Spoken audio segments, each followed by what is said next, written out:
Hello friends, welcome family see my के साथ। चलिए आज आप लोगों को बस प्रश्न 10 बनवाने जा रहा हूँ। इसमें पहला प्रश्न देखिए, कह रहा है कि दो समरूप त्रिभुजों की संगत भुजाओं का अनुपात 3 अनुपात कितना है, 4 है। तो उनके परिमापों का अनुपात आपसे पूछा जा रहा है।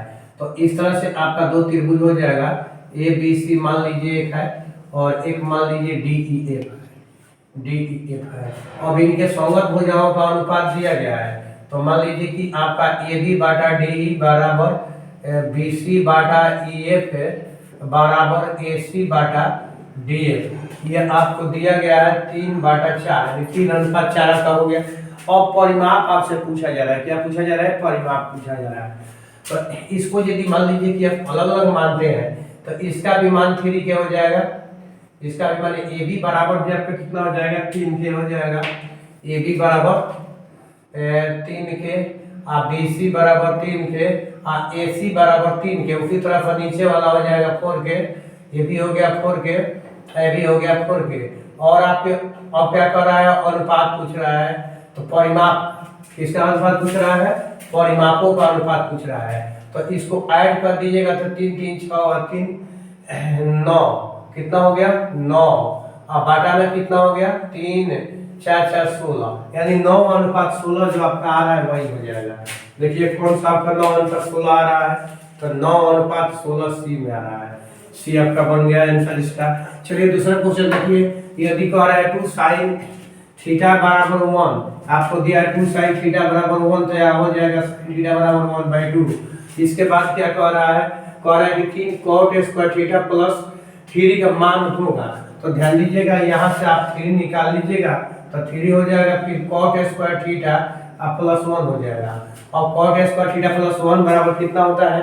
तो cot स्क्वायर थीटा प्लस 1 बराबर होता है आपका यहाँ 1 प्लस cot स्क्वायर थीटा बराबर जो भी होता है आप देखिए कितना होता है, cosec square theta. 1 plus cot square theta बराबर होता है cosec स्क्वायर थीटा।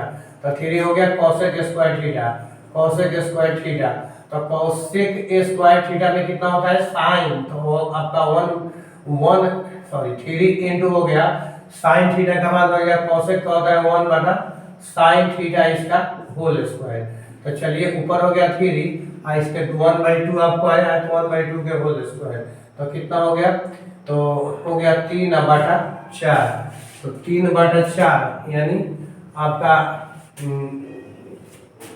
देखिए आपका यहाँ जो है sin 1/sin थीटा का मान रखना है। ऐसा वैल्यू आपका नहीं आ रहा था तो 1/sin थीटा का मान रखिएगा, क्योंकि sin थीटा का मान 1/2 है। तो इसका मान हो जाएगा तो कितना हो जाएगा, ऊपर हो जाएगा 2।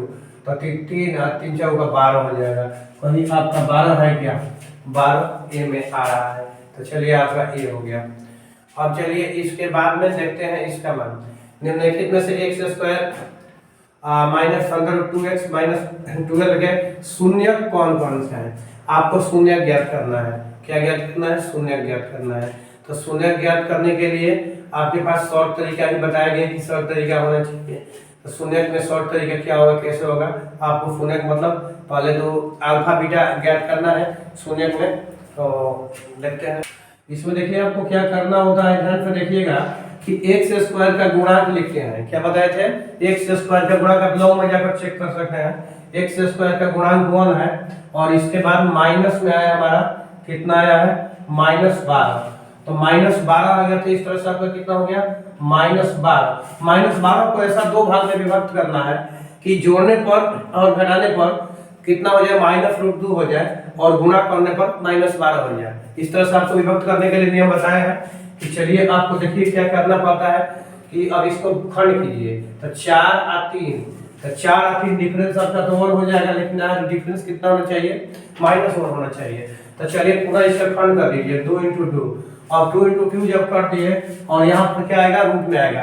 तो रूट में लाने के लिए आपको क्या करना होता है कि यहाँ से एक रूट इस पर चढ़ा दीजिए। तो एक रूट इस पर चढ़ा दीजिएगा तो घट जाएगा, तो फिर एक रूट इस पर चढ़ा दीजिए। अब देखिए दोनों का क्या हो गया, 3 × 6 और 2 निकल। चलिए शायद आपको दिखाई नहीं पड़ता होगा, यहाँ से √2 जो साइड आ गया है इसको मैं नीचे कर देता हूँ। तो चलिए यहाँ से देखिए ये जो है आपका 4 हो जाएगा, यहाँ पर हो जाएगा 3। अब दिख रहा है? तो चलिए अब इसमें क्या होगा कि आपको यहाँ से 2 जो है कर लेंगे तो इसका 2 हो जाएगा, ये 2 हो जाएगा।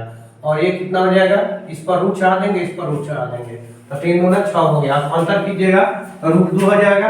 अब क्या करना है कि आपको जो है दोनों का साइन देखना है कि किसका साइन, तो देखिए यहाँ पर माइनस है तो बड़ा का साइन माइनस हो जाएगा, छोटा का साइन प्लस हो जाएगा। लेकिन जब इसका जब आप निकालेंगे तो शून्य के लिखना होगा, तो ये तो आप खंड हो गया ना, तो शून्य किसका विपरीत आता है, तो शून्य में आपका हो जाएगा 3√2 माइनस 2√3, ये आपका क्या हो जाएगा, शून्य हो जाएगा।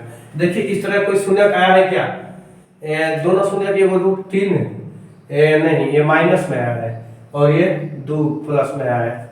अब तो कोई नहीं आया है ना, नहीं आया है, तो इसका मतलब है कि इनमें से कोई नहीं, इसका हल आपका हो जाएगा इनमें से कोई नहीं। यहाँ पर शून्य निकालेंगे तो हो जाएगा इनमें से कोई नहीं, माइनस में आता है, उल्टा आता है, तो इसलिए हो जाएगा आपका कोई नहीं। अब चलिए इसको देखिए 2 इसमें 10 और इतना के लॉसा और मौसा का अनुपात पूछ रहा है। किसका अनुपात पूछ रहा है, लॉसा और मौसा का। पहले लॉसा का पूछ रहा है तो 2 10 कट जाएगा 2 से, तो ये बड़ा हुआ 10, तो लॉसा में ही आएगा, और 10 और 20 में 20 कट जाएगा 10 से, तो इसका लॉसा आपका हो गया कितना, 20 हो गया। और मौसा पूछ रहा है तो जो छोटा होता है वो मौसा होता है, कौन छोटा होता है, तो छोटा जो 2 10 को घटाएगा 20 को घटाएगा, तो ये आपका मौसा हो गया। इसका लघुत्तम अनुपात हो गया, ऊपर में घटाएगा तो 10:1 हो जाएगा। देखिए इसमें 10:1 है क्या, यहाँ है, तो यहाँ हो गया। अब चलिए समानांतर श्रेणी यत्न का 30वां पद आपसे पूछा जा रहा है। कौन सा पद पूछा जा रहा है, 30वां पद, तो a30 बराबर डायरेक्ट लिखिए। आपका क्या होगा, प्रथम पद होता है ना, तो प्रथम पद में क्या है, एपी में जाकर देख लीजिएगा, यदि लॉन्ग समझना चाहते हैं तो एपी में जाकर देख लीजिएगा, वीडियो में डाल दिए हैं। तो इसमें आपका क्या हो जाएगा, a का मान हो जाएगा 10।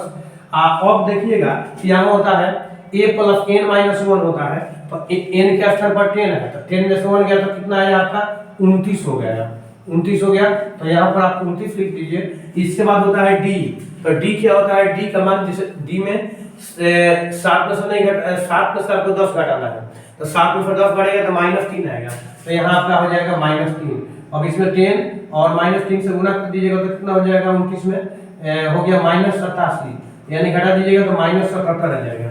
चलिए आपका -77 आ गया। चलिए नेक्स्ट क्वेश्चन। चलिए देखिए आप लोगों का 6वां क्वेश्चन है, निम्नलिखित में कौन परमेय संख्या है। आपको परमेय संख्या देखिए, एक परमेय संख्या एक अपरमेय संख्या का अंतर क्या होता है, अपरमेय हो जाता है, तो ये नहीं है। √5 अपरमेय संख्या भी नहीं है। परमेय संख्या देखिए √3 से √3 कट जाएगा, 2 हो जाएगा। चलिए सेकंड का है कि sec थीटा बराबर आपका कितना है, 13/12, तो cot थीटा का बराबर होगा, आपसे पूछा जा रहा है। तो sec थीटा का होता है 1/cos थीटा, तो cos थीटा के जब आप लिखिएगा तो sec थीटा का 1/cos थीटा पलट जाएगा, आपका 12/13 हो जाएगा। अब cos थीटा बराबर क्या आता है, साइन वाला लंब बटा cot, और cos थीटा बराबर आधार बटा cot होता है, तो ये आपका b हो जाएगा, ये h हो जाएगा। p निकालना है तो 13 के स्क्वायर माइनस 12 के स्क्वायर, 169 माइनस 144 आपका हो गया कितना, 25, यानी 5 हो गया। तो आपका p हो गया 5 है। cot थीटा बराबर क्या होता है, तो tan थीटा बराबर लंब बटा आधार होता है, यानी p बटा b होता है, तो b बटा p हो जाएगा। इसमें क्या हो जाएगा, b बटा p हो जाएगा, तो हो गया 12/5, 12/5। बिंदु अपना बिंदुओं a 3 4 और b -3 8 को मिलाने वाली रेखाखंड के मध्य बिंदु का नियामक से पूछा जा रहा है। क्या पूछा जा रहा है, 3 4 और -3 8 को मिलाने वाले रेखाखंड के मध्य बिंदु, दो बिंदु को मिलाने वाले रेखाखंड के मध्य बिंदु का x नियामक होता है x निर्देशांकों का योग, x निर्देशांकों का योग बटा 2, और y नियामक होता है y निर्देशांकों का योग बटा 2, ये मध्य बिंदु का नियामक होता है। तो देखिए ये आपका कितना हो जाएगा, ये आपका हो गया वो 0/2, एक हो गया आपका कितना 12/2, तो हो गया आपका 0 और इसके बाद में 6, 0 6 द्वारा हो गया, d हो गया। किसी वृत्त पर बाह्य बिंदु से कितनी स्पर्शरेखाएं खींची जा सकती है, तो 2 गो बाह्य बिंदु से वृत्त पर 2 स्पर्शरेखाएं खींची जा सकती है, क्योंकि ये आपका जैसे खींचेंगे तो ये बाहरी बिंदु हो जाएगा, इससे 2 स्पर्शरेखाएं खींची जा सकती है।